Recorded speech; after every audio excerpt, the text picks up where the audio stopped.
우리가 말들의 입에 재갈 물리는 것은 우리에게 순종하게 하려고 그 온몸을 제어하는 것이라.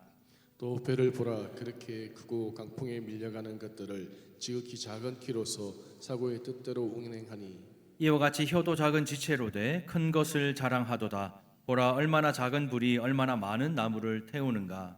혀는 곧 불이요 불의의 세계라. 혀는 우리 지체 중에서 온몸을 더럽히고 살의 수레바퀴를 불사르나니 그 사르나는 것이 주 불에서 나느니라.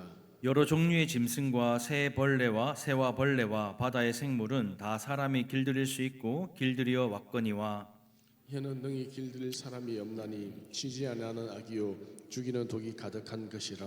이것으로 우리가 주 아버지를 찬송하고 또 이것으로 하나님의 형상대로 지음을 받은 사람을 저주하나니 한 입에서 찬송과 저주가 나오는도다.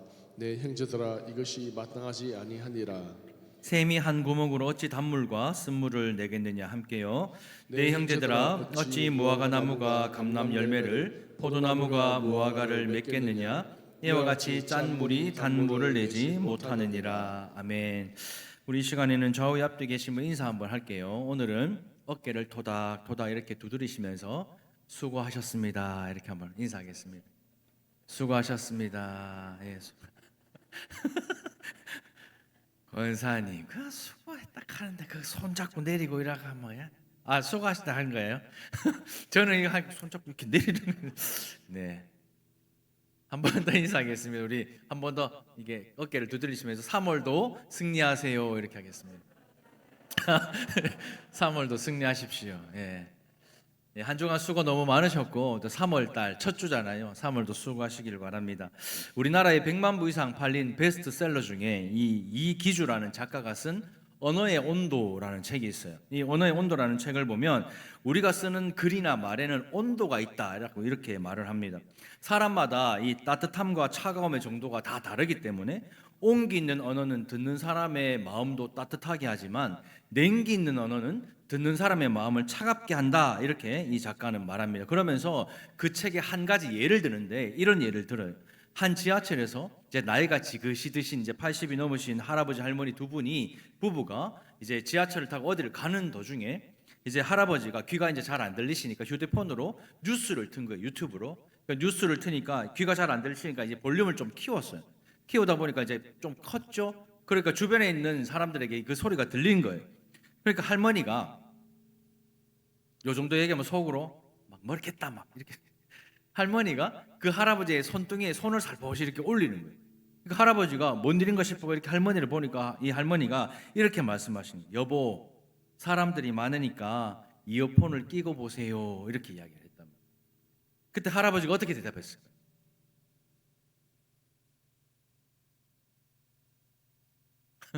어떻게 대답했을까요? 아, 맞다, 미안해요, 당신 말을 들을게요 이렇게 대답하면서 주섬주섬 이어폰을 꺼내서 이렇게 끼더랍니다. 미안해요, 당신 말을 들을게요. 이 말, 이 할아버지의 이 말이 여러분들에게는 어떤 온도로 들리세요? 어떻게 들리세요? 온기 있는 말로 들리십니까? 냉기 있는 말로 들리십니까? 당연히 온기죠. 언어의 온도를 쓴 작가가 이 말이 이렇게 자기한테는 들렸답니다. 여전히 당신을 사랑해요 이렇게 들렸다. 내가 당신 말이라 듣는 것이 아니라 내가 당신을 여전히 사랑하기 때문에 이렇게 당신 말을 듣는다 이렇게 들렸답니다. 만약 냉기 있는 언어였다면 제가 한번 상상을 해봤는데 할머니도 이렇게 얘기했어요. 이 영감택이 할망구 노방 들었나 시끄러 죽겠네 당장 가! 그럼 할아버지가 이게 뭐 말이면 난줄 알아 한번 해볼까? 하면서 막 웃자라고 막 난리가 났겠. 상상한 거예요. 요즘 애들 쓰는 말로 갑분싸라는 말. 갑분싸가 뭔지 알아요? 갑분싸. 갑자기 분위기 싸해진다는 말이었어요. 그 어떤 사람은 입만 열면 좋은 분위기가 갑자기 싸해져. 어떤 사람은 입만 열면 행복한 분위기가 갑자기 싸해집니다. 어딜 가든 냉기 있는 언어로 갑자기 분위기를 싸하게 만드는 사람이 꼭 있어요. 그래서 우리가 삶을 살면서 사람을 만나보면은 온기 있는 언어를 쓰는 사람한테는 사람들이 참 많이 붙어요. 근데 냉기 있는 언어를 사용하는 사람은 오히려 많은 사람들이 떨어져 나가는 걸 경험합니다. 여러분도 주변을 한번 보십시오. 여러분들은 온기 있는 언어를 사용하는 사람들입니까? 아니면 냉기 있는 언어를 사용하는 사람들입니까? 어떤 사람입니까? 가장 가까이 있는 배우자에게, 또 가장 사랑하는 우리 자녀에게 여러분들은 냉기 있는 언어를 많이 사용하십니까? 아니면 온기 있는 언어를 많이 사용합니까? 또 여러분들이 옆에 있는 사랑하는 우리 성도들에게 여러분들은 온기 있는 언어를 많이 사용하세요? 아니면 냉기 있는 언어를 많이 사용하십니까? 언어의 온도는 이처럼 중요해요. 왜냐? 언어는 우리의 머리뿐만이 아니라 우리의 가슴에도 새겨지는 것이 말이기 때문에 상당히 중요합니다. 제가 어릴 때부터 동네 아줌마들, 동네 사람들 진짜 많이 들었던 말이 있는데, 마흔 놈의 자식, 마흔 놈의 자식. 그때 어릴 때는 아주 마흔 놈의 자식 저거, 마흔 놈의 자식 저거, 동네 할매는 맨날 마흔 놈의 자식 저거, 맨날 사고 치면 마흔 놈의 자식 저거. 제가 마흔, 40 그거 뭐 아니면 사만 뭐 나라 이름인가 이렇게 생각했어요. 근데 별거 아는 것처럼 이렇게 여기다가 이번 주에 설교 준비하다가 제가 구글에 마흔 놈의 자식을 쳐봤어요. 그러니까 그 뜻이 뭔지 아세요? 망할 놈의 자식이에요. 아니 자식들한테 망할 놈의, 나는 마흔 놈의 자식, 마흔, 40 나는 이런 건 줄 알았는데 마흔 놈의 자식이 망할 놈의 자식이더라. 아니 할매들이 또 뭐 손주나 이래 보면은 뭐 귀엽다, 아이고 마흔 놈의 자식 하고 막. 우리나라의 정서가 그런 것 같아요. 우리나라 이 대한민국의 정서가 늘 지배당하고 이러다 보니까 그런 것 같아요. 그래서 막 우리 어른들 보면 어릴 때 이제 집에서 놓으면 아들 하나 낳아보려고 1수위, 2수위, 3수위, 4수위 가다 끝수위 되고 막 이러잖아요. 이름도 사랑이, 뭐 축복, 뭐 은혜, 뭐 감사 이런 것도 알고 1수위, 2수위, 3수위, 9수위 뭐 이렇게 부고 1자, 2자, 3자 이렇게 부고 끝짝하고 뭐. 그러니까 축복하는 이게 어릴 때부터 없었던 거예요. 그러니까 우리 이제 할머니 되시는 우리 권사님들은 그런 분위기에서 자라다 보니까 며느리한테도 축복하고 싶어도 자식들한테 축복하고 싶어도 쉽게 안 되는 거예요. 그죠? 인정합니다. 전 마흔놈에서 얼마나 마흔놈. 정말 제가 이 극하고는 차라리 안 찾아볼 걸 찾아보고 나서 내가 막 가슴이 남아가지고 망할 놈의 자식. 이 참 무서운, 이 말이라는 게 이렇게 무섭더라고요. 이 야고보는 참된 믿음을 반드시 행함으로 증명이 되는데 그 믿음이 증명되는 자리가 어디냐? 그게 바로 언어 생활이다라고 야고보가 우리에게 말하고 있습니다. 왜요? 혀를 통제하는 것은 믿음과 관련이 있다는 거예요. 혀를 통제하는 것은 인격과 관련이 있는 게 아닙니다. 혀를 통제하는 것은 우리의 어떤 삶의 형편과 상황과 연관되어 있는 것이 아니라 이 혀는요, 성경은 우리의 믿음과 관련이 있다 이렇게 말합니다. 성도는 말로 되는 것이 아니라 삶으로 된다라는 말이 있어요. 거룩한 삶, 구별된 삶의 가장 큰 표지가 뭐냐? 무엇으로 그것을 우리가 보여줄 수 있느냐? 그것은 입술의 사용을 통해서 보여준다는 말이죠. 교회 다니는 사람들의 언어 생활, 예수 믿는다고 말하는 사람들의 말, 그것을 통해서 우리가 이 세상에 빛을 보이고 소금의 역할을 한다라는 거죠. 이전에는 우리가 입만 열면 막 원망과 불평이고, 입만 열면 조소와 욕설이고, 입만 열면 비방과 저주를 내뱉었던 그 입에서 이제는 우리가 예수 믿고 진짜 예수를 인격적으로 만나서 내 삶의 형편이 어떻든지, 어릴 때 내 마음의 상처가 어떻든지, 내 가슴에 무슨 말이 남았든지 간에 감사와 찬송의 말, 격려와 칭찬의 말, 기도와 축복의 말이 터져 나온다면 그 사람이 진짜 예수 믿는 사람이 아니냐 이 말이죠. 오늘 예배 자리에 나오신 여러분들의 혀는 어떻습니까? 제가 지난 한 주 참 힘들었어요. 지난 한 주 설교하고 나서 월요일 새벽에도 제가 또 설교하는데 그 또 설교의 본문이 비난과 비난하지 말고 또 뭐 정죄하지 말라 그 말씀이었거든요. 그날 새벽에 실컷 전하고 집에 가가지고 아침 먹는데 반찬이 가니까 아내가 비난과 원망을 하잖아요. 아니 그럼 반찬 얘기를 했잖아. 그러니까 비난과 원망하지 마세요. 제가 점심 때 월요일 쉬니까 오랜만에 집에 있는데 눈에 엄청나게 들어오는 거예요. 여보, 청소 비난과 정죄하지 마세요. 아니 청소를 하라고. 그러니까 비난과 정죄를. 그러다가 이 뭐 좀 정리가 안 된 걸 봤어요. 제가 또 여보 이 방 좀 정리, 비난과 정죄를 하죠. 그 건조기에 있는 빨래를 또 안 꺼내놨길, 여보 이 빨래 비난과. 그러고 제가 사무실에 출근을 했어요. 도저히 집에 있을 수 없다. 설교를 하는 목사조차도 그렇게 이 강단에서 하나님 앞에서 설교하면서도 내 삶을 보면 이 혀가요 가만히 있지를 않더라. 가만히 있지를 않아요. 항상 뭘 말을 하고, 항상 그 말을 하는데 그 말의 내용도 보면 비난과 정죄가 대부분입니다. 그러니까 옆에서 아내가 여보 말 조심하시고 비난과 정죄하지 마세요 하니까 진짜 침묵하게 돼요. 지난주 우리가 침묵하고 주님께 맡기십시오가 두 번째 주제였잖아요. 자연스럽게 침묵이 되더란 말이죠. 지난 한 주 여러분들이 했던 말들을 휴대폰에 몰래 다 녹음해가지고 지금 이 시간에 한번 누구를 대상으로 한번 틀어보면 어떨까요? 한번 해볼까요? 다음 주에 누군지 말씀 안 드리고 일주일 동안 언어 생활한 거 다 녹음해가지고 설교 시간에 설교 대신 한번 들어보면 진짜 은혜 되깁니다. 앞서 야고보가 이 혀를 다스리는 것이 믿음이라고 말하면서 선생이 되려고 하지 말라 이렇게 말합니다. 왜요? 선생된 자가 더 큰 심판을 받기 때문이다. 그래요. 왜요? 무엇으로요? 말 때문에. 이 교회의 목사나 장로나 직분자가 되는 것도요, 더 큰 심판을 받게 될 것인데 무엇 때문에? 말 때문에. 우리가 어떤 직분을 받는다, 우리가 어떤 일을 한다, 예수님께서 우리에게 어떤 직분을 맡기시고 어떤 사역을 맡기실 때는 그만큼의 것을 요구를 하세요. 그럼 결국 우리가 그만큼의 것을 주님께 내어드려야 된다는 이야기잖아요. 근데 우리가 이 말로 더 큰 심판을 받을 수 있다라는 사실을 또 그 경각심을 가지고 신앙생활을 해야 된다는 겁니다. 사역자들은 직분의 특성상 말을 많이 해요. 저도 목사니까 말을 많이 합니다. 지금 저 혼자 계속 말하고 있잖아요. 그러나 주의해야 할 것은 말이 많으면 실언하기가 쉬운 거예요. 말을 많이 하면 실수를 하기가 쉬워요. 그래서 야고보가 2절에 누구를 온전한 사람이라고 말합니까? 교회 잘 나오는 사람, 직분 있는 사람, 신앙생활 열심히 하고 헌금 잘하고 몇 대째 기독교 집안 그 사람을 온전하다 말하지 않고 뭐에 실수가 없는 사람이 온전한 사람이라고요? 말에 실수가 없는 사람이 온전한 사람이다 이렇게 말해요. 목사라서 온전한 사람이 아니라 장로라서 온전한 사람이 아니라 부모이기 때문에 온전한 사람이 아니라 말에 실수가 없는 사람이 온전한 사람이라고 성경은 그렇게 말하고 있어요. 그래서 이 언어의 중요성은 이 달리는 말 있죠, 말. 그 말의 입에 물린 재갈, 또 큰 배를 움직이는 키, 그거와 같다라고 성경은 말하고 있습니다. 재갈은 작아요. 작지만 이 말의 입에 딱 물리면 아무리 큰 말이라도, 아무리 말 안 되는 말썽 부리는 그 야생마 같은 말이라도 제어할 수가 있는 거죠. 배의 키도 마찬가지입니다. 아무리 큰 배라도 작은 키 하나를 가지고 통제를 받고 제어를 받는 것이 배에 있는 키, 말의 입에 있는 재갈입니다. 재갈. 분명 우리의 신체 중에 보면 이 혀가요, 작아요. 혀 하면 이게 뭐예요? 큽니까? 작잖아요. 혀는 작아요. 손바닥보다 작아요. 발바닥보다 작아요. 우리의 머리보다 작고 배보다 작고 다리보다 작아요. 진짜 작아요. 보이지도 않아 일단. 그런데 이 혀가 얼마나 위력을 가졌는지 크기와 상관없이 사람을 죽이기도 하고 살리기도 하는 것이 우리 입 안에 숨어있는 이 혀인 거예요.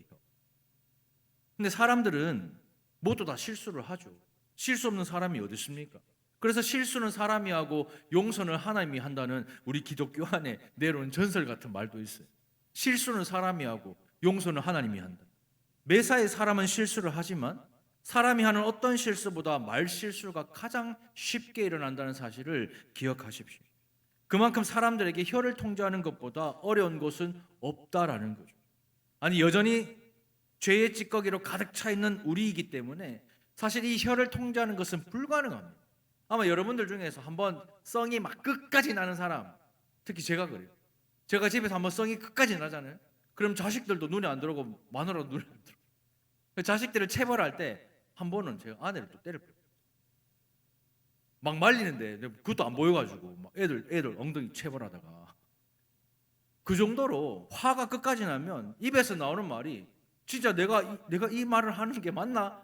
상상도 하지 못할 정도로 저주하는 말, 악독한 말, 악한 말들을 막 쏟아내는데요. 아내도 상관없고 자식들도 상관없는 거예요. 막 쏟아내더란 말이에요. 그러면 이 불가능한 일을 어떻게 해야 가능하게 할 수 있는가? 오늘 말씀은 이 고민에서부터 시작이 되었어요. 불가능하니까 그냥 포기하고 그냥 냉기 있는 언어로 언제나 내 주변 사람들 힘들게 하고 그냥 사랑하는 사람들에게 상처 주며 살아가야 할까요? 아니죠. 진짜 우리가 예수 믿는다면, 진짜 우리가 예수의 사람이라면 언어의 온도를 바꿔야죠. 온기 있는 언어로 바꿔야죠. 그래서 주변의 사람을 살리고 사랑하는 사람들을 살려야죠. 어떻게 해요? 오늘 두 가지를 한번 살펴보고자 합니다. 첫 번째는 이건데요. 같이 한번 읽어보겠습니다. 시작. 언어는 영성이에요. 한번 더 읽겠습니다. 시작. 언어는 영성입니다. 언어는요 영성이에요. 영성. 작은 혀가 가지는 엄청난 위력을 말들의 입에 물리는 그 재갈과 또 큰 배를 제어하는 그 키에 비유를 합니다. 이 말이 길길이 날뛰지만 그 입에 재갈을 물리면 마부한테 꼼짝을 못해요.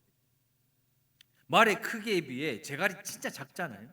근데 그 재갈만 물리면 그 큰 말도요, 그 사람한테 어쩔 수가 없는 거예요. 하지만 그 재갈 때문에 그 마부가 마음대로 막 하는 거예요. 바다를 항해하는 엄청난 큰 배도 마찬가지입니다. 크루즈, 유람선 큰 배도요, 조타실 가면 그 작은 키 하나에 그 선장이 왔다 갔다 다 하는 겁니다. 그 큰 배를 움직이는 것은 엔진이지만 방향을 결정하는 것은 이 키거든. 그러니까 우리가 예수 믿는 사람으로서 어떤 방향을 결정하느냐, 그것은 우리 입술에 숨어 있는 그 열쇠 혀예요. 아무리 큰 배라도 지극히 작은 그 키 하나로 그 사공은 그 배의 방향을 자기 마음대로 결정을 하는 겁니다. 저는 우리 인생도 똑같다고 생각합니다. 이 작은 혀를 잘 사용하면 우리의 온몸을 다스릴 수 있다라고 성경은 말씀합니다. 그러나 만약 자기 혀를 제갈 먹이지 못하면 우리의 삶은 천방지축으로 길길이 날뛰는 그 야생마처럼 사람을 해치게 되고 사람을 죽이게 된다라고 성경은 말합니다. 그러나 제갈을 먹인 말은 우리의 삶을 복된 방향으로 인도하고 온기 있는 말로 사람들을 살리게 된다라고 성경은 말하고 있습니다. 우리 인생의 항로도 저는 똑같다고 생각합니다. 앞을 알 수 없는 풍랑이 있는 그 큰 바다를 항해하는 우리의 인생에 그 방향을 결정하는 것은 입 안에 있는 혀다라고 이야기를 하죠. 어떤 인생은 이 혀 때문에 난파선이 되기도 하고, 어떤 인생은 이 혀로 인해 쉴만한 항구가 되기도 하고, 즐겁고 행복한 크루즈 같은 여행이 되기도 하고, 많은 사람들을 행복하고 즐겁게 하기도 합니다. 그렇다면 여러분들의 혀는 어때요? 여러분들의 혀는 어떻게 사용하고 있습니까? 그냥 길길이 날뛰는 그대로, 그냥 물결 치는 대로, 바람 부는 대로, 그냥 익숙한 죄의 길과 죄의 바다로 그냥 나가고 있다면 혀의 재갈을 물리고 키의 방향을 돌려야 될 거 아닙니까? 옛사람을 따라 말하면 파멸밖에 없어요. 옛사람 새사람 아무리 입으로 그렇게 싸도요, 아무리 강단에서 옛사람 새사람 아무리 100번 1000번 말해도 내 입술의 혀를 제어하지 못하면 그것은 아무것도 아닌 겁니다. 그 인생 위에는 하나님의 진노밖에 없는 거죠. 그냥 하고 싶은 말 필터링 없이 그냥 다 내뱉는 인생은요, 외롭고 고달파요. 나이가 들면 들수록 주변에 사람들이 없습니다. 입만 열면 차가운 말, 입만 열면 냉기 있는 말, 입만 열면 비난하고 비교하는 말, 조소하고 조롱하는 말, 그 말을 하는 사람에게 누가 가까이 가겠어요?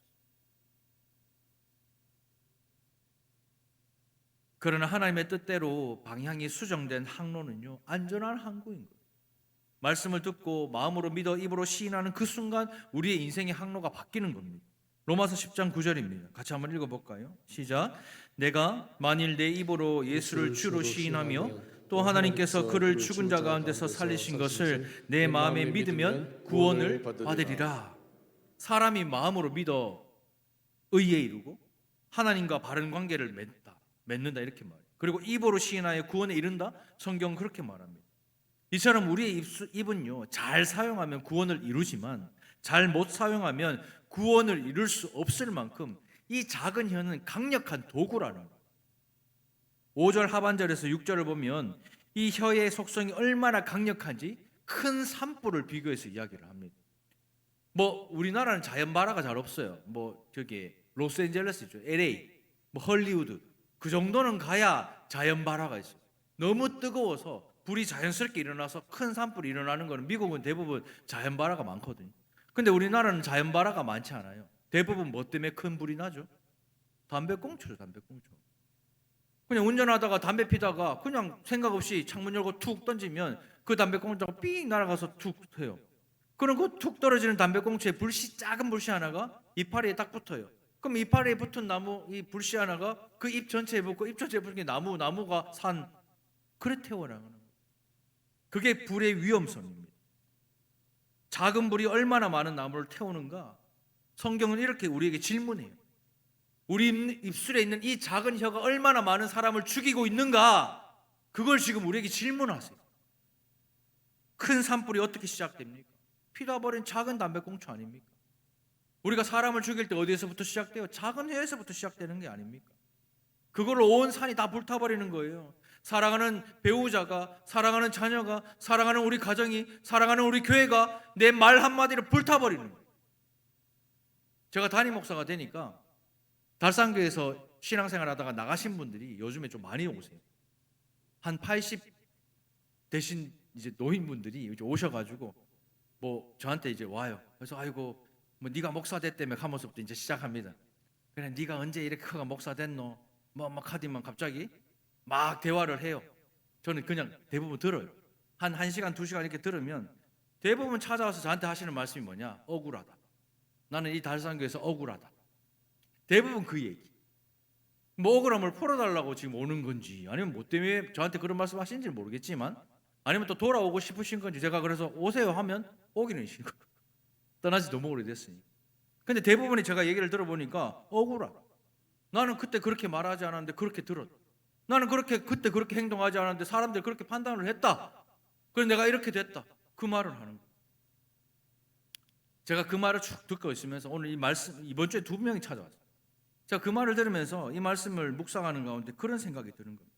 사람의 혀가 불과 같고 악으로 가득한 세계와 같다라는 이 성경의 말씀이 맞다. 사람의 혀는 불과 같고 악으로 가득한 세계와 똑같다라는 말이 틀린 게 없다. 얼마나 강력한지.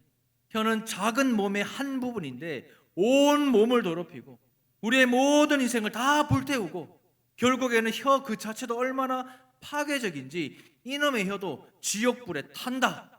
성경은 그렇게 강력하게 경고를 하고 있어요. 우리 속담에 말 한마디에 천년빛을 갚는다라는 말이 있죠.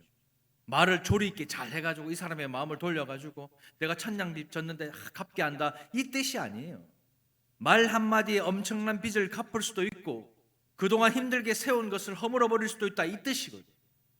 수년 동안 아름답게 만들어 놓은 우정이 있죠. 한마디 말로 없어져 버리는 건 일도 아닙니다. 실컷 쌓아올렸던 그 관계 한마디 말 그냥 편하다고 야 툭툭 내던지는 그 말 그 한마디로 깨지는 게 일도 아닌 거예요. 제가 이 달산교에 와서 아무리 친해도 야 뭐 누구야 하지 마라 그랬어요. 집사님, 권사님, 장로님, 목사님 이렇게 호칭하세요. 밖에 나가서 카페 가가 집사님 하지 말고 야, 니 뭐 상관없어요. 근데 이 교회 안에서는 집사님, 성도님, 권사님, 장로님, 목사님 이렇게 호칭하세요. 그게 서로를 살리는 거예요. 친하다고 그냥 내뱉는 한마디 말 그걸로 관계가 깨지는 거예요. 부부 관계는 말할 것도 없고 부모 자식 관계도 말할 것도 없죠. 얼마나 많은 관계가 이 혀에서 나온 절제되지 못한 그 한마디 말로 끝장나 버리는지 여러분도 다 경험하셨잖아요. 함부로 내뱉는 그 한마디 말이 우리 인생을요 두고 불타오르는 그 재앙의 불길이 되어가지고 온 몸을 불태우고 삶의 수레바퀴를 불사르는 지옥불이 된다라고 말해요. 삶의 수레바퀴가 뭔지 아십니까? 우리 인생의 모든 시간, 모든 순간을 표현하는 말이에요. 우리가 하는 말 한마디가 내가 살아가는 모든 인생, 앞으로 살아갈 모든 삶의 순간을 다 불태워버리는 지옥 같은 순간으로 만든다. 무섭죠. 한마디로 악의 원천이 바로 혀라는 거예요. 우리에게 일어나는 삶의 불의한 일들이 어디에서 시작되는지를 한번 여러분들 조용히 한번 묵상해 보세요. 내 주변에, 내 삶에, 내 가정에 왜 이런 일들이 일어나나 한번 생각해 보십시오. 다 어디에서 시작된다고요? 혀에서 시작. 자식이 공부하기 싫다 하면 그럴 수 있지. 네 나이 때 놀고 싶지. 자기는 놀았으면서. 근데 뭐라는 줄? 뭐가 될래? 그가 뭐가 될라 하노? 그럼 본인은 뭐가 됐어요? 그냥 말 한마디를 해도요. 옳은 말이라도 바른 말이라도 그 말하는 방법에 따라서 다른 거예요. 옮기는 말을 하세요. 몽골 속담에 이런 속담이 있거든요. 칼로 낸 상처는 아무는데 말로 낸 상처는 아물지 않는다는 몽골 속담이 있습니다. 진짜 가슴 아픈 게 뭐냐면 오늘 성경을 보면 세상의 온갖 짐승과 새와 파충류와 바다 생물은 사람에 의해서 길들여지고 또 길들여 왔대요. 사람 외의 모든 세상에 존재하는 짐승들은 사람이 길들이고 길들여 왔는데 혀는 길들일 사람이 없다라고 성경이 말하는 게 이게 우리 인생의 가장 최악인 거예요. 사람이 사람을 길들일 수가 없는. 교회에서 누구의 입김이 가장 큰 줄 아십니까? 교회의 입김이 가장 큰 사람이 누굴까요? 새가족일까요? 누구겠습니까? 당연히 목사겠죠. 당연히 장로겠죠. 당연히 집사고 권사고 당연히 직분자들이겠죠. 분쟁 있는 교회에 보십시오. 뭐 갈 곳도 없고 우리 교회 보십시오. 성숙하지 못한 직분자들이 내뱉는 그 한마디가 새가족을 떠나게 해요. 그 성숙하지 못한 그 내뱉는 그 한마디가 그 신앙이 없는 이 자리에 그냥 앉아 예배드리는 사람을 떠나게 만드는 겁니다. 사랑하는 성도들을 실족시키고 사랑하는 부모와 자식들을 실족시키게 만드는 것이 내 입에서 나오는 한마디 말입니다. 그런데 우리는 이걸 대수롭지 않게 생각을 하는 거예요. 교회에서 사역할 때도요, 그냥 말 아무렇게 안 하는 사람이 있어요. 혀를 통제하기 위한 노력도 없고 훈련도 없고 그냥 하고 싶은 대로 감정대로 본능대로 내뱉는 거예요. 내 속만 시원하면 되지. 뭐가 남의 속 뭐가 상관이고 내 속만 시원하면 되지. 그런 사람들은 성경대로 하면 연자맷돌을 목에 달아서 바다에 빠뜨려 죽여요. 성경대로 하면 말로 그 사람을 실족시키거나 그 사람을 죽이면 그 사람은 연자맷돌을 메고 바다에 빠뜨려 죽는 게 낫다 그랬어요. 근데 우리는 아무렇지 않게 그냥 함부로 말하고 그냥 막 말을 해요. 왜요? 두렵지 않으니. 살아계신 하나님이 두렵지 않으니. 내 안에 계신 성령 하나님이 느껴지지 않으니. 내가 믿는 예수 그리스도가 나와 함께 동행한다고 말하면서도 내 옆에 보이지가 않으니까 나오는 대로 그냥 말하는 거예요. 자신이 뱉은 말이 어떤 영향력을 미칠지 한 번이라도 생각하면 어떻게 우리가 감정대로 나오는 대로 말할 수 있어요? 말의 기준이 되어야 할 하나님의 말씀은 온데간데 없고 나만 피해자고 나만 손해본다고 생각하면 그렇게 자신의 감정만 남아서 말하면 오만 사람 다 죽이는 거예요. 기억하십시오. 언어는 영성이에요. 바람이 불 때 무섭게 타오르는 그 불길처럼 우리 안에 분이 가득해서 내뱉고 있는 그 말들을 한번 보십시오. 누가 감히 그것을 막을 수가 있어요? 정말 쉬지 않은 악이라는 표현이 진짜 실감이 나요. 진짜 화가 나서 내뱉는 말 보십시오. 정말 와, 이거는 어떻게 믿는 사람이 이런 말 할 수 있나 싶을 정도일 겁니다. 정말 쉬지 아니하는 악, 사랑하는 배우자를 향해, 사랑하는 자녀를 향해 저주하는 말들을 한번 보십시오. 진짜 쉬지 않아요. 언어가 곧 영성임을 기억하시고 아름답고 복된 말로 가정을 살리고 교회를 살리는 저와 여러분들 되시기를 주님의 이름으로 축복합니다. 두 번째는 이겁니다. 같이 한번 읽어보겠습니다. 시작. 언어는 축복의 도구입니다. 다시 한번 읽어볼까요? 시작. 언어는 축복의 도구입니다. 하나님의 형상대로 지음받은 인간의 가장 큰 특권이 뭐냐? 말로 자신을 표현하는 것. 말로. 인간은 자기 말로 자기 안의 것을 나타낼 수 있는데 그 모습이 어떠냐?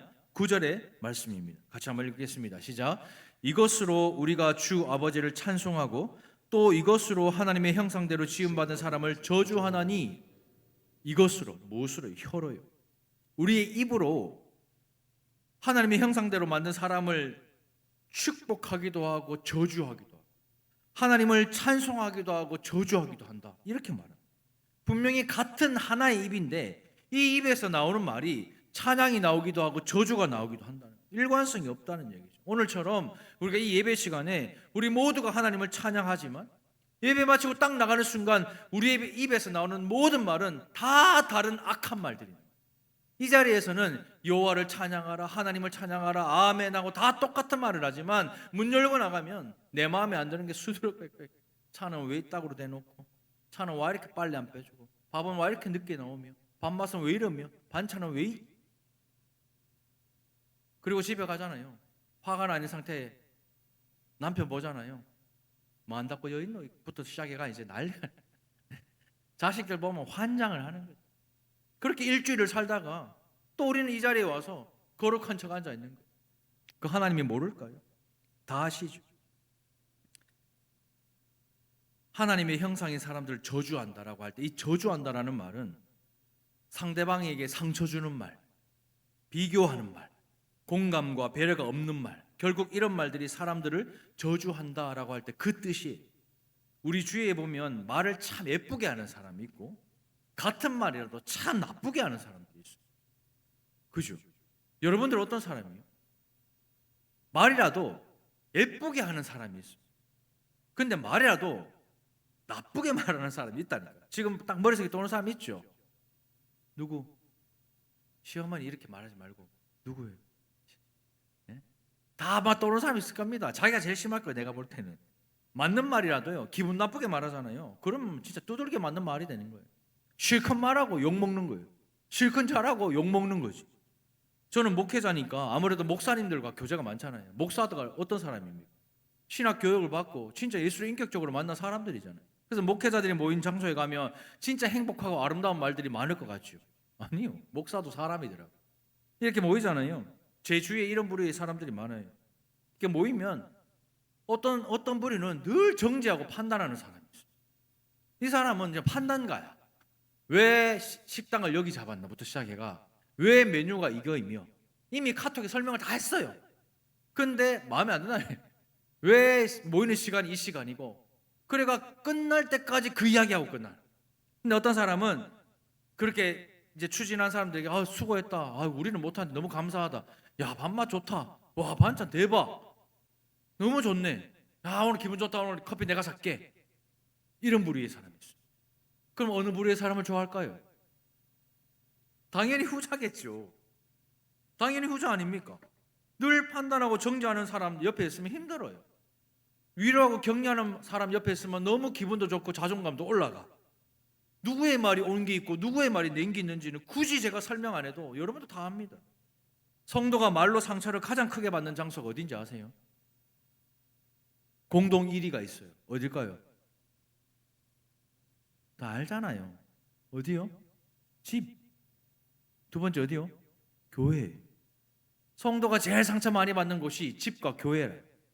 가정에 가면 큼지막하게 가정신방 가보면요, 액자가요 다 예수만 섬기는 우리 집, 여호와는 나의 목자 크게 써붙여놨는데, 거기 가정에서 나오는 말들의 온도를 보면 냉기가 가득하는 거예요.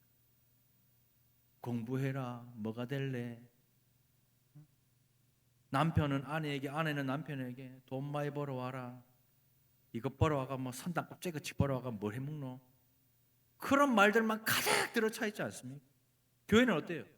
세상과 구별된 성도가 세상으로부터 부름받아서 하나님을 예배하는, 찬양하는 이 교회에서 다른 사람과 비교하고 실체 없는 그 떠돌아다니는 그 소문 가지고, 카드라 방송 가지고 그걸로 우리 입으로서 입으로 돌리고 원망과 불평이 자리 잡고 있지 않습니까? 그래서 이 교회가 깨져서 지금 이렇게 된 거 아닙니까? 우리 언어 생활은 말씀과 기도만큼 진짜 중요한 성도의 영성이에요. 그래서 이 야고보가 샘이 한 구멍에서 단물과 쓴물을 낼 수 없다라고 말하고, 무화과 나무에서 두 종류의 열매가 날 수 없다라고 말하는 거예요. 좋은 나무는 좋은 열매 나오고 나쁜 나무는 나쁜 열매가 나오는 거예요. 그리고 나쁜 열매를 맺는 그 나무는 찍어내 버리라, 이렇게 말씀하시는데, 나무가 무엇이냐에 따라 그 열매를 맺듯이 우리가 어떤 사람인지는 우리 말에 따라 결정되는 거예요. 따뜻한 말을 많이 하는 따뜻한 성도이십니까? 아니면 차가운 말을 많이 하는 차가운 성도이십니까?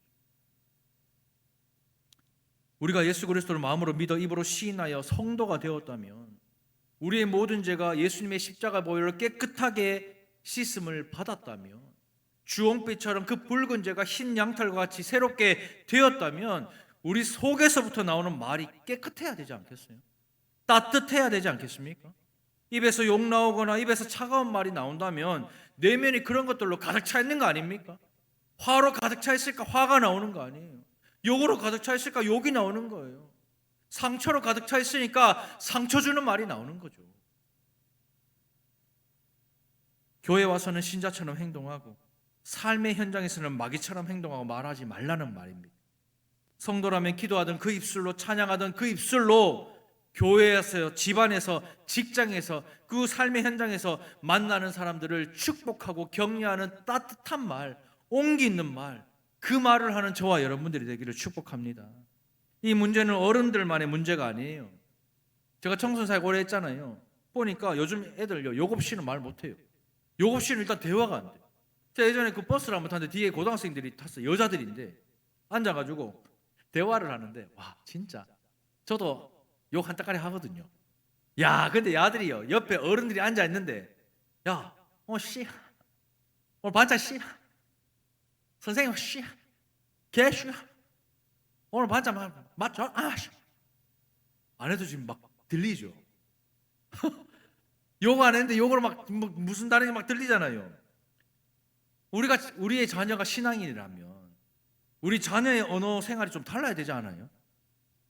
근데 신앙인이 되면 그때부터 달라야 되는데, 오늘 저는 이 본문을 통해서 자녀의 언어 훈련이 진짜 중요하다고 생각해요. 그러면 이 자녀의 언어 훈련을 누구를 통해서 할 수 있을까요? 누구를 통해서요? 부모를 통해서 할 수 있는 거예요. 우리 교회 다음 세대 언어 훈련은 누구를 통해서 할 수 있죠? 여러분들을 통해서 할 수 있는 거예요. 여러분들이 다음 세대 아이들을 만나면 잘 될 거야, 잘하고 있어, 이번 주 개학이지, 잘한다, 너는 예수님 믿는 사람에서 잘해, 축복하고 격려하고 위로하면 그 아이들도 그렇게 자라가는 거예요. 근데 봐도 쌩까고 뭐, 내 손주도 아니고 내 자식도 아닌데 말랐고, 그렇게 하면 그렇게 그냥 살아가게 되어 있는 것이죠. 부모된 우리가, 어른된 우리가 먼저 축복하는 말, 단물을 내는 샘으로 변화되는 그러한 은혜가 있기를 주님의 이름으로 축복합니다. 아름다운 언어의 회복은 하나님과의 관계 회복에서부터 시작돼요.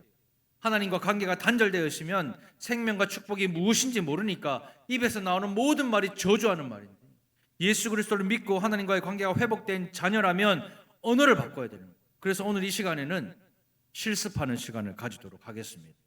자, 저를 보시고 따라합니다. 미안합니다. 다 하세요. 감사합니다. 사랑합니다. 당신이 자랑스럽습니다. 존경합니다. 많이 힘드시죠? 힘내세요. 기도할게요. 잘하고 계십니다. 잘하고 계십니다. 잘하고 계십니다. 당신이 최고입니다. 당신 덕분입니다. 오늘 집에 가면 남편에게, 아내에게 꼭 하세요. 그 다음 자녀에게도 이렇게 말합니다. 미안해, 사랑해, 참 잘했어, 도와줘서 고맙다, 너 때문에 기쁘다, 축복해, 감사해. 오늘 집에 가면 꼭 자녀들에게 이렇게 말하십시오. 이제부터 혀를 축복의 도구로 사용하는 저와 이 교회가 되기를 축복합니다. 하나님의 형상대로 아름답고 존귀하게 지음받은 다른 사람들을 격려해 주고는, 그 위로해 주는 그 축복의 도구로 아름답게 사용되는 우리의 혀가 되기를 소망합니다. 혀를 다스리기 위해 복의 근원이신 하나님을 정말 인격적으로 만나세요. 하나님을 만나 하나님의 도우심을 구하시고 그때 혀를 위안과 축복, 격려의 도구로 사용하게 될 겁니다. 사람은요, 이 혀를 길들일 수 없어요. 그러나 우리가 믿는 하나님으로 말미암아 우리의 입술과 우리의 혀가 길들여지는, 단물이 나는 아름다운 축복이 있기를 주님의 이름으로 축복합니다. 그리스도 예수다운 말을 하는 우리 모두가 되기를 주님의 이름으로 축원합니다. 말씀을 맺습니다. 언어는 영성이에요. 기도와 찬양만큼 중요한 것이 언어예요. 쉬지 않는 악인 혀의 말씀으로 재갈을 물리십시오. 그래서 온기 있는 말, 아름답고 살리는 말, 복음의 말을 하는 우리 교회와 성도들 되기를 축복합니다. 언어는요, 축복의 도구예요. 하나님을 만나 마음이 새로워질 때 축복할 수가 있습니다. 하나님의 사랑이 우리 안에 가득하면 우리의 말이 달라져요. 다른 사람을 긍휼히 여기는 말이 나오게 되고 다른 사람을 축복하는 말이 나오게 될 것입니다. 지금 이 시대를 보십시오. 여러분들의 가정을 보시고 이 교회를 보십시오. 죽음의 언어가 가득한 이 땅에 생명의 언어로 가정을 살리고 교회를 살리며 나라와 민족을 살리는 우리 교회와 성도가 되시기를 주님의 이름으로 축원합니다. 우리 시간 말씀을 생각하며 함께 기도할 텐데, 우리 한번 이렇게 기도할까요? 하나님, 내 입술의 언어는 어떠한 온도를 가지고 있나요? 따뜻한 온기 있는 말인가요? 아니면 차가운 냉기 있는 말인가요? 내가 말할 때마다 많은 사람이 얼굴에 웃음이 띄고 격려를 받고 위로를 받고 힘을 얻나요? 아니면 내가 말할 때마다 그 사람이 난파선처럼 그냥 떠다니는 그 인생처럼 그렇게 실족하고 힘이 없고 죽어가는 사람들인가요? 하나님, 내가 내 입술로 저주하고 있다면 회개합니다.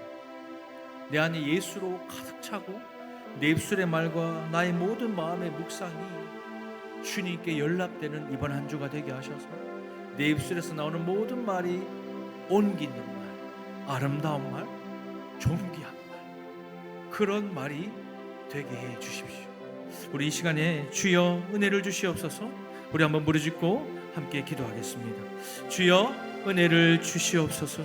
사랑하는 주님, 우리의 입을 열고 우리 입술로 말을 할 때에 하나님의 형상대로 지음받은 사람들을 저주하며 하나님의 형상대로 지음받은 우리의 사랑하는 아내와 남편과 자녀들을 우리 입술로 저주하며 사랑하는 우리 교회의 형제들을 우리 입술로 저주하며 나의 감정대로 내 마음대로 내뱉었던 그러한 말들을 이 시간 주님 앞에 회개하고 돌이키기로 결단합니다. 언어는 영성이라 말씀하셨습니다. 기도와 찬양으로 아름다워지는 것이 아니라 우리의 언어로 우리의 인생이 아름다워지고 우리의 신앙이 아름다워질 수 있도록 우리의 입에 말씀으로 채갈 물리게 하시고 온기 있는 말과 아름답고 살리는 말과 복음의 말을 통하여 살리는 교회와 살리는 성도가 되게 하여 주시옵소서. 하나님, 우리의 입술을 우리의 혀를 축복의 도구로 사용하게 하여 주셔서 우리 안에 예수로 가득하여서 우리의 말의 입술과 우리의 모든 삶의 행동이 주님께 연락되어져서 주님이 보시기에 아름답고 듣기에 아름다운 언어의 생활을 할 수 있는 우리 모든 성도와 교회가 되게 하여 주시옵소서. 다른 사람을 긍휼히 여기고 다른 사람을 축복하는 말, 그 말을 통해서 죽음의 언어가 가득한 가정과 죽음의 언어가 가득한 이 교회가, 이 나라와 민족이 우리를 통하여 우리 성도들을 통하여 다시 한번 살아나며 거룩하게 되며 건강하게 변화되는 그러한 공동체 될 수 있도록 역사해 주십시오. 사랑하는 주님, 내가 예수를 믿는다고 말하지만 결국 우리의 혀를 통하여 얼마나 많은 사람들에게 상처를 주었고 우리의 입술의 말을 통하여 얼마나 많은 사람들을 죽여왔습니까? 언어는 영성이라고 말씀하셨는데 기도와 찬양할 때는 우리 입술로 찬송의 소리를 내며 여호와 하나님의 이름을 불렀지만 우리 삶의 현장에서는 우리 입술로 얼마나 저주했던 악독했던 말들을 쏟아내었습니까? 하나님, 쉬지 않는 악인 혀라고 말씀하셨는데 이제는 말씀으로 우리 입에 재갈을 물려 온기 있는 말, 아름답고 살리는 말, 복음의 말을 하는 우리 교회와 성도가 되게 하여 주시옵소서. 하나님, 이 언어는 축복의 도구입니다. 저주의 도구로 사용하지 않도록 내 안에 예수로 충만하게 하시고 하나님의 사랑이 우리 안에 가득하면 우리의 말이 달라지니 우리 안에 하나님의 사랑으로 풍성한 한 주가 되게 하여 주셔서 다른 사람을 긍휼히 여기는 말, 다른 사람을 축복하는 말, 그 말이, 그 언어가 죽음의 언어로 가득한 가정을 살리며 죽음의 언어로 가득한 이 교회를 살리며 죽음의 언어로 가득한 이 나라와 민족을 살리는 아름답고 복된 이번 한 주가 되게 하여 주시옵소서. 우리의 입술은 사람이 길들일 수 없으니 주여 주님께서 길들여 주시고 주님께 의탁하여 내어 맡기니 주의 말, 복음적인 언어를 할 수 있는 우리 모든 교회와 성도가 되게 하여 주셔서 우리의 언어가 온기 있는 언어가 되어 많은 사람을 살리고 힘주는 아름답고 복된 삶이 되게 하여 주시옵소서. 모든 말씀 살아계신 예수님의 이름으로 기도드립니다. 아멘. 우리 몸이 불편하지 않으신 분들은 다 같이 자리에서 일어나셔서 이 찬양을 하나님께 올려드리겠습니다.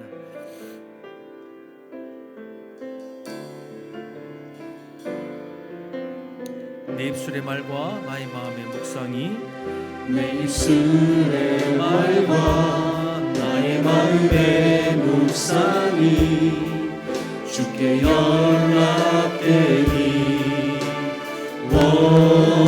원하네. 내 입술의 말과 나의 마음의 묵상이 주께 연락되기. 우리 한 번 더 고백할 때는 우리 가슴에 손을 얹고 결단하는 마음으로 찬양합니다.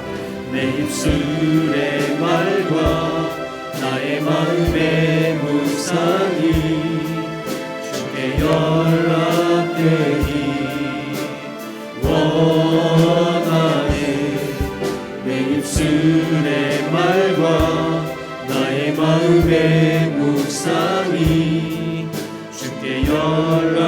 연락되길 원하네. 내 반석 나의 구원자, 내 반석 나의 구원자, 나의 노래할 이유, 주님 눈에 축복되길 원하네. 모든 순간순간마다 모든 순간순간마다 주의 종 되기 원해. 주님 눈에 축복되기 원하네. 한 번 더 고백할까요? 내 반석 나의 구원자, 내 반석 나의 구원자, 나의 노래할 이유, 주님 눈에 축복되기 원하네. 모든 순간순간마다 주의 종 되기 원해. 주님 눈에 축복되기 원하네. 원하네. 우리 말씀을 결단하는 마음으로 다시 한번 우리 옆에 있는 분들을 축복하겠습니다. 축복합니다. 이렇게 한 번 더 축복하십시오. 축복합니다. 이번 한 주간 우리의 삶이 주님의 눈에 축복되기를 간절히 소원하고 원합니다. 그런 삶을 살아가는 저와 여러분들 되시기를 축복합니다. 이제는 우리 주 예수 그리스도의 은혜와 하나님의 다함없는 사랑과 성령님의 감화, 감동, 교통, 역사하심이 온기 있는 언어로 사람을 살리고자 결단하며 우리의 작은 혀를 길들이기 위하여 하나님의 말씀으로 재갈 물리기로 결단하는 우리 모든 성도들 머리 위에 이제로부터 영원토록 함께 있을지어다. 아멘.